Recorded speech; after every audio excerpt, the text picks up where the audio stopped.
যেহেতু সময় বেশি নাই, আমি সংক্ষেপে কথা বলতে চাই। যেহেতু শ্রমিক দিবস উপলক্ষে আমাদের এই আয়োজন, শ্রমিকদের আমরা ন্যায্য মজুরি পাই না এবং তাদের যে কর্মঘণ্টা এগুলো আমরা সঠিকভাবে পাই না। যে কোনো বাংলাদেশের যে কোনো ফ্যাক্টরি হোক, যে কোনো অফিস হোক, তো আমাদের শুধু কথা বললেই নয়, আমাদের এটা দেখতে হবে যে বাস্তবায়ন কাজের হচ্ছে কিনা। আমি আমার পরিচয়টা দিতে চাই। আমার নাম মোহাম্মদ বিল্লাল হাসান সুজন। আমি জুলাই যোদ্ধা। যে সময় পার্বতীপুরে জুলাই আন্দোলনে কেউ সক্রিয় ছিল না, ওই সময় আমি নেতৃত্ব দিয়েছিলাম সামনে থেকে। আসলে এই জুলাই না হলে আমরা কিন্তু এইখানে কেউ থাকতে পারতাম না। আজকে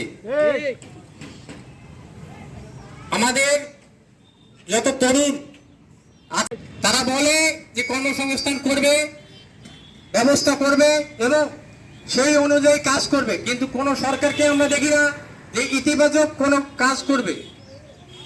আমরা চাই যে এই পার্বতীপুরে একটা কর্মমুখী একটা জায়গা। তো এইখানে আমাদের যে স্থানীয় ছেলেপেলেগুলো আছে, আমাদের এনসিপি নেতাকর্মী সহ বিভিন্ন দল, তাদের সাথে বৈষম্য করব না। যদি কর্ম তাদের হয় একটা, তাহলে আমার মনে হয় চুরি, ডাকাতি, নেশা এগুলো বন্ধ হয়ে যাবে। আমি দ্রুত চাই যারা এনসিপি